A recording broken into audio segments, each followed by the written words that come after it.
Kapolri Listio Sigit Prabowo nyatakan perang dengan korupsi.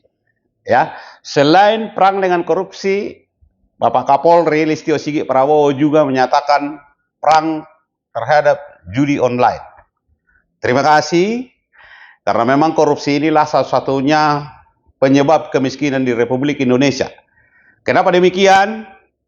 Orang jujur dipalak, orang penjahat dipelihara. Itulah yang terjadi selama ini, sehingga menggurita ini, korupsi ini, dan ini sangat merugikan perekonomian bangsa dan negara.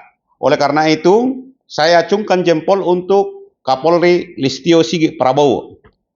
Namun yang menjadi pertanyaan, Bapak Kapolri, kenapa baru hari ini Bapak Kapolri Listio Sigit Prabowo menyatakan perang terhadap judi online, perang terhadap korupsi, bahkan membentuk satu gugus tugas untuk menangani khusus tindak pidana korupsi. Pertanyaannya, apakah selama ini tidak pernah ada arahan dari Presiden Jokowi? Selama masa pemerintahan Presiden Jokowi 10 tahun, ya, begitu maraknya korupsi dan penyalahgunaan wewenang, khususnya di internal kepolisian.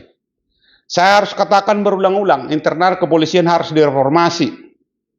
Pak, di bawah, di jajaran, dan sampai ke level akar rumput yang bersinggungan langsung dengan masyarakat, kepolisian negara Republik Indonesia ini, Pak, sudah sangat hancur babak belur, Pak.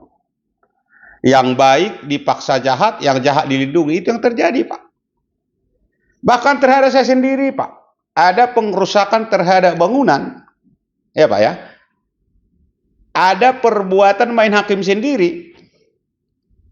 Bahkan Kasat Reskrim Kabupaten Pelalawan menyatakan bahwa tidak ditemukan perbuatan pidana atau belum ditemukan perbuatan pidana.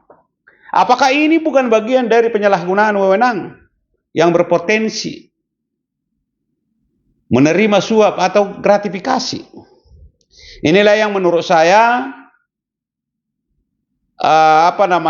kelemahan-kelemahan yang harus diperbaiki oleh Presiden Republik Indonesia melalui Bapak Kapolri Listio Sigit Prabowo. Terus terang, kami cinta kepolisian, tetapi kami juga ingin kepolisian itu tegak lurus terhadap undang-undang, tegak lurus terhadap kebenaran. Ya, jangan bekerja atas nama pesanan dan titipan. Kalau itu Bapak bisa yakinkan publik bahwa polisi akan bekerja dengan baik, maka saya pastikan perekonomian masyarakat akan naik. Itu saya pastikan, sudah menjadi hukum alam, Pak. Karena apa? Kepolisian itu adalah penjaga. Tetapi ketika polisi misalnya mencela-mencela, menyalahgunakan wewenang, mencari-cari kesalahan masyarakat, melindungi orang yang salah, lantas apa, Pak, jadinya negara hukum?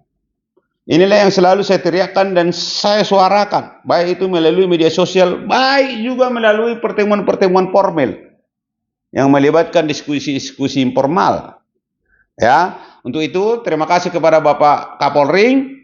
Mudah-mudahan ini tidak hanya kamuflase atau hanya janji-janji kosong, hanya sekedar memberikan PHP terhadap Presiden Prabowo. Tetapi saya mendorong dan meyakini bahwa Prabowo tetap konsisten untuk memberantas kemiskinan melalui penegakan hukum yang baik, menghilangkan korupsi, sebagaimana